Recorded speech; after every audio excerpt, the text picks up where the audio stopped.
What ho, motherfuckers.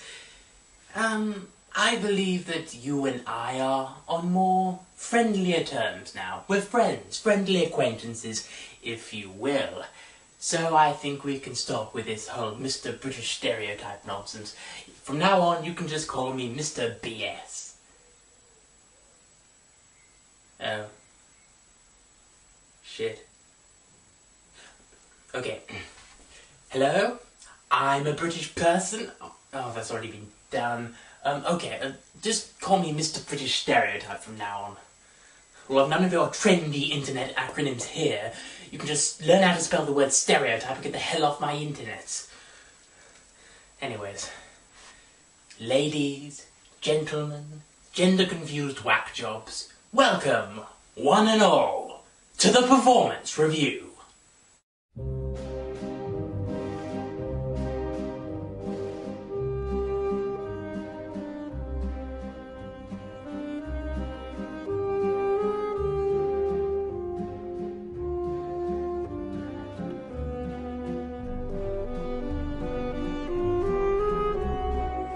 Today I'm going to be dissecting the career of one Michael Cera, and joining me, regrettably, as always, is Colonel Montgomery 12. Colonel? I literally have nothing to say at this juncture in time. Splendid! Well, let's have a look at the little shit's history. Oh, the times they are a-changing. Well, there's this.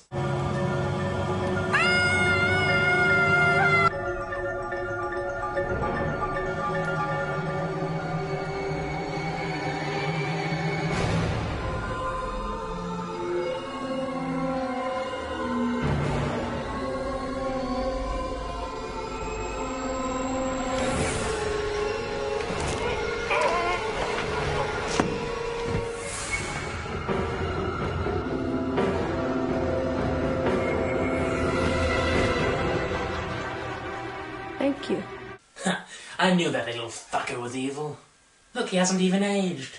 Well, I first noticed Cera in the fantastic black comedy Confessions of a Dangerous Mind, in which he played the young Chuck Barris, of which the older version is played by King of Awesome Sam Rockwell.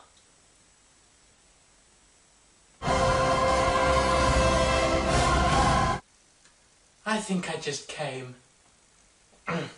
Anyways, throughout the early phases of his career, Cera did various TV shows, mainly in Canada, and quite a lot of cartoon voiceover roles. Hell, his first IMDb credit is fucking Noddy.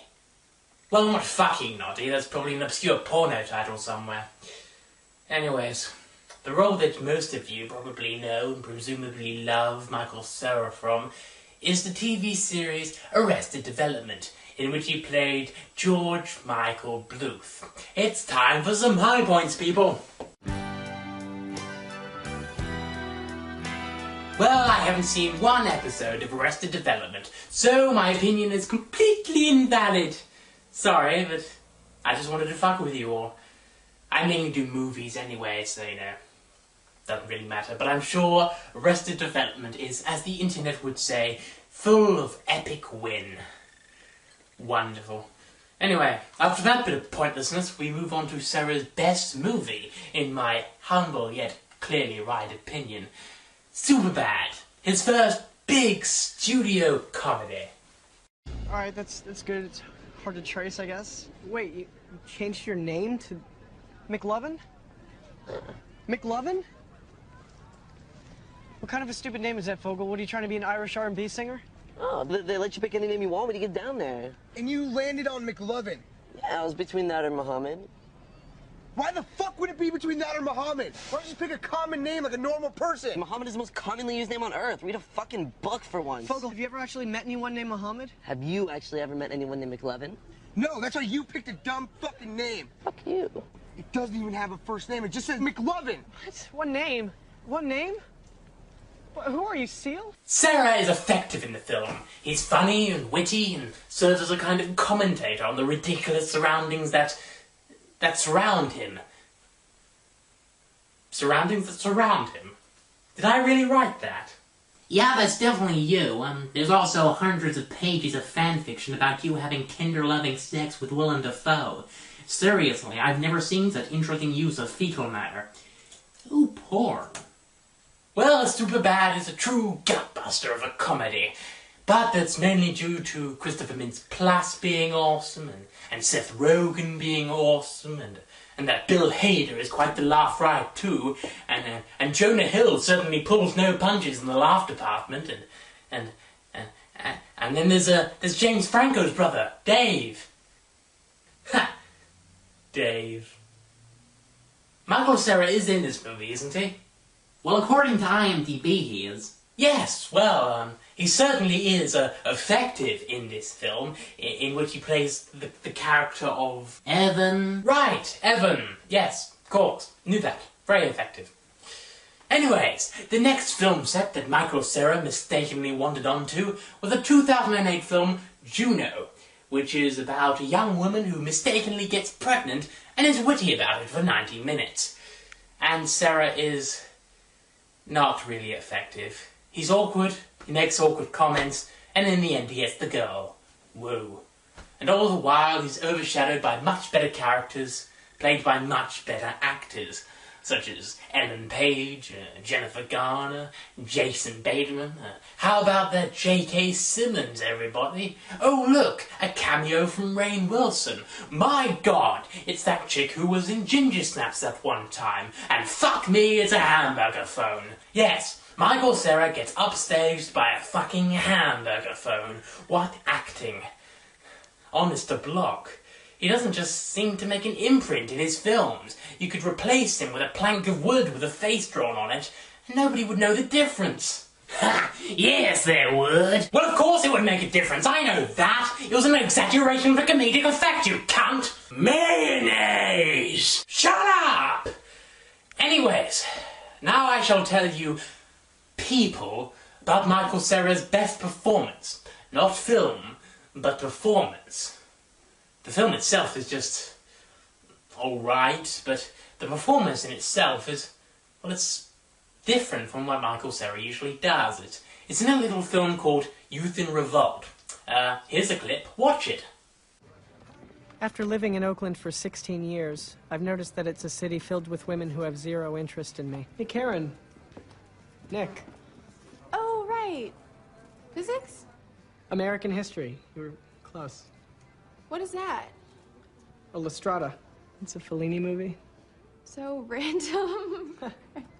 Yeah, they were all out of Miss Congeniality, too armed and fabulous, so I went for a random... Ew, Chad, fuck you. Oh, fuck you, you love it. Hey, does that movie come with tampons for your pussy? You know, Chad, I'll be upset if it doesn't. In the movies, the good guy gets the girl. In real life, it's usually the prick. Fucking amazing clip. Anyways, in this film, Michael Cera plays the role that Michael Cera usually plays. The awkward, witty, adorable young protagonist that inexplicably gets the incredibly hot girl, despite being incredibly awkward. Indie music plays, and we all lose a bit of our souls. Well, I mean, I'm a teenager, and I'm awkward. Awkward. And I'm witty. Witty. And I'm pretty fucking adorable. Adorable. So, based on those facts, why don't I ever get the girl?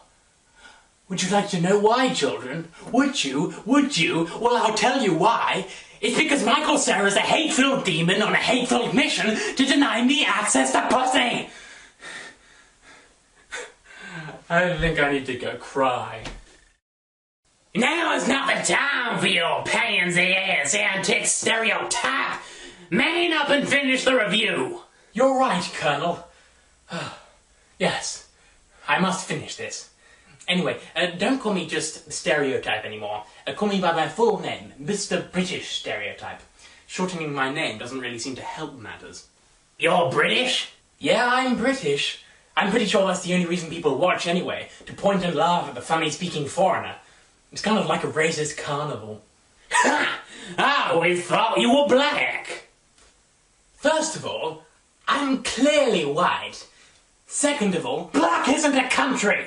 Cherries! Stop using random food stuff to end a conversation. I'm going to single-handedly invade Molossia using this fork and only this fork. I literally could not care less if you jerked off an elephant on Gandhi's corpse.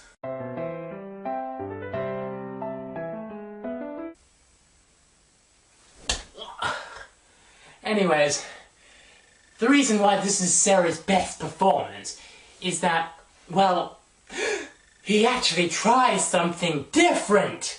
You see, in this film, his character of Nick Twisp creates an alternate persona named Francois Dillinger, who is infinitely more badass than he is, in order to get into the pretty girl's panties.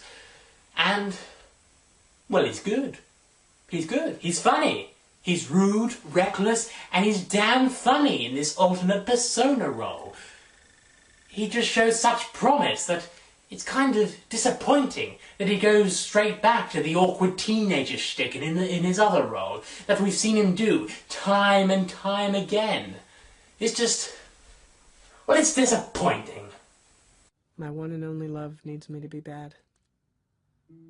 To overcome the inhibitions that compel me to be law-abiding, polite to my elders, and excessively nice, I have decided to create a supplementary persona named Francois Dillinger. Bold, contemptuous of authority, and irresistible to women.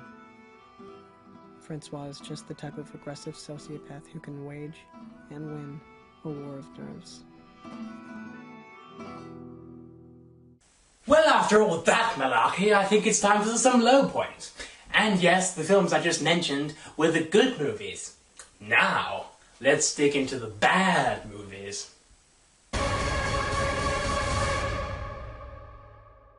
Now, in preparation for shooting this video, I watched 5 Michael Cera movies in a marathon. And, well, it made me realise how annoying his style of acting can become after several viewings. Let me explain. Now, for Superbad, I thought he was amusing, but, nothing special. For Juno, well, I barely registered his existence. For Nick and Nora's Infinite Playlist, I was starting to get peeved with his awkwardness. For Youth in Revolt, when he wasn't in his alter ego phase, I ended up groaning at his many awkwardisms. And by the time Year 1 came around, I wanted to take a crowbar to his delicate little face. Oh, Year 1. That reminds me. What a truly detestable film that is. Oh, no! My trip! Yeah! Well,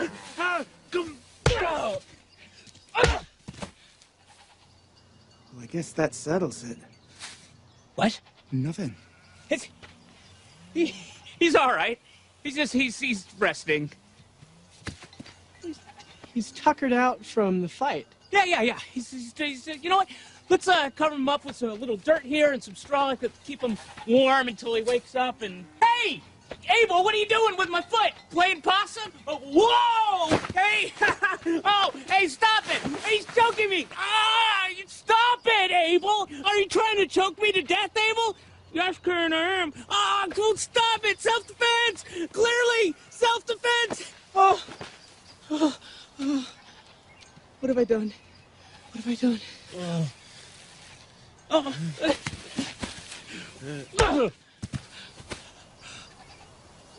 What have I continued to do?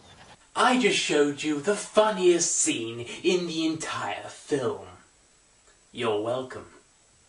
No, you're incredibly handsome. Oh, stop it, you're making me blush. The main problem with Year 1 is, well, it's just not funny. I mean, at all. And it should be. I mean, it's from the director of Groundhog Day, one of my all-time favourite comedies. And it certainly has a decent cast among itself. But it's god-awful. I mean, you have Jack Black doing his usual dart his eyes around the room wildly shtick, and you have Michael Cera doing what Michael Cera does in every single film he stars in ever. Guess what, kiddies? He's awkward again! Again! And this time, he doesn't even seem to be putting much effort into the role. I mean, at least in Superbad, you could tell that he was at least trying to be funny, but in this one, he's just sort of there. It's really depressing to watch. Especially as they're all in loincloths. Anyways, this is depressing. Can we just please move on? To be honest, I don't really want to look at his future projects. I mean, we all know what we're getting, don't we? We're getting a teen rom-com in which Mr. Cera plays someone awkward who awkwardly goes up to a girl and says something embarrassing and then says something witty afterwards. And then the girl says, "Oh, I love you now," and then he kicks in his breath. I hate him.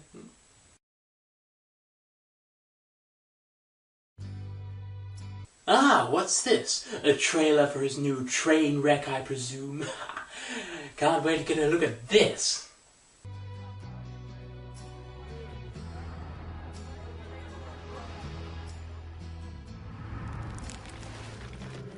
Hey, what's up? I'll leave you alone forever now. See? Teenage romance. Awkward teenage romance. I knew it. I knew it when I set my eyes on it. I knew. What was that all about? If we're gonna date, you may have to defeat my 7 evil exes.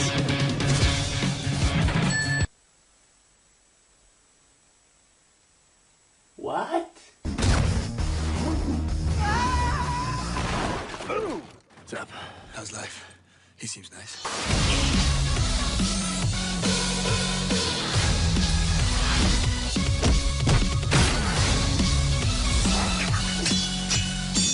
What are you doing? Getting a life. You want to fight me for her? Why on earth would you want to do that? Because I'm in love with her.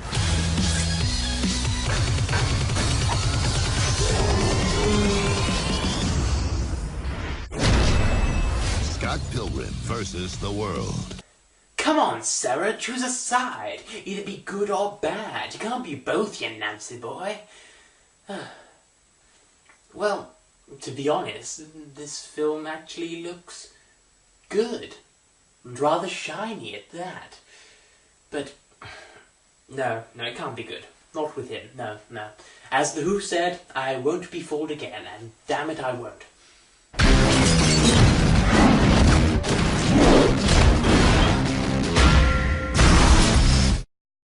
From the director of Shaun of the Dead and Hot Fuzz, you say? Interesting. That'd be Edgar Wright, if I'm not mistaken.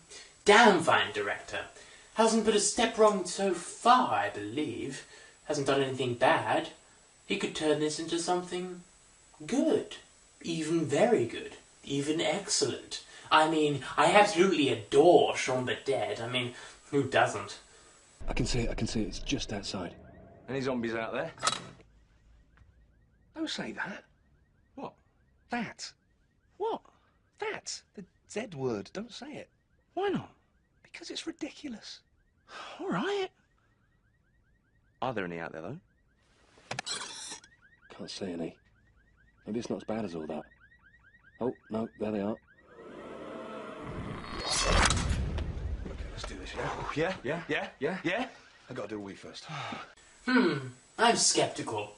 I mean, on one hand, well, it's Michael Cera, but on the other, it looks like he's actually put some care and thought into his character. I mean, he actually says some genuinely funny lines in the trailers, and look, he's learned some fight choreography. This film, Scott Pilgrim vs. the World, could be the film to show Michael Cera for the true comedic actor maybe he always was. It'll show him in a totally new light, as a properly decent comedic actor. But, of course, the film's not out yet, so I can totally disregard its existence. Disregarded! Well, with that nonsense over, let's get on with the next bit. Point this title card away!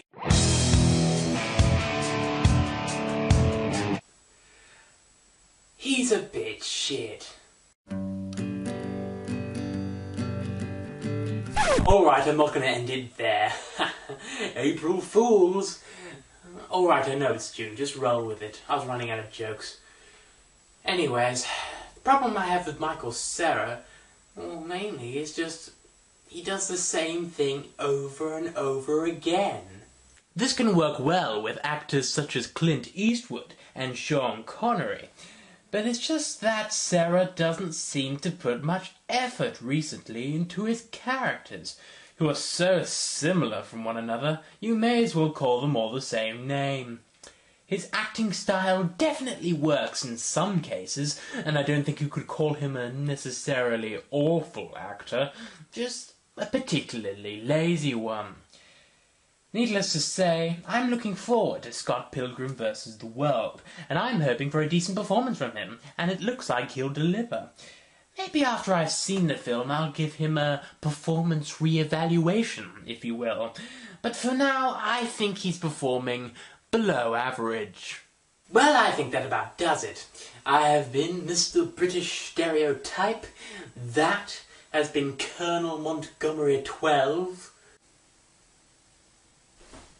And that has been an opera-singing monkey.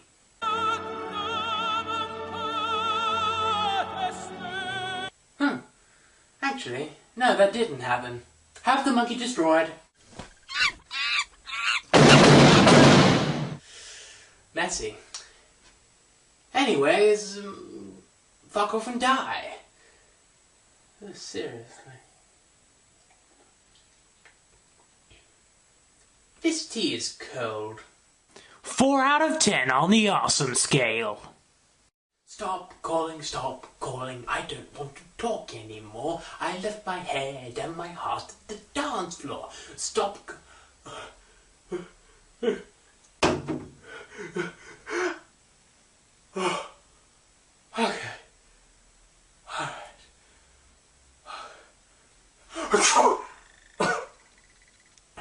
What you say? Oh no. No. That joke ran its course last week, no. What the devil do you want? Hello, this is Alan Rickman. I know it's Alan Rickman. It's always Alan Rickman. This isn't even my phone. Well, if you would please stop blathering on, I have something of a very high importance to tell you. What? It is coming. Well, thank you so much for that vital piece of information. I'll be sure to keep it in mind. Be a little more vague next time. Makes you sound more mysterious. Now, I've got a video to post, so if you could kindly... You don't understand. It is vitally important that you... Bye-bye. Well, I'm sure that won't come back to haunt me in a later episode. I'm brilliant.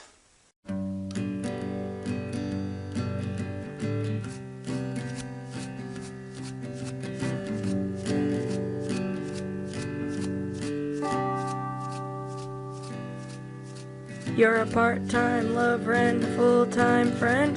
The monkey on your back is the latest trend. I don't see what anyone can see in anyone.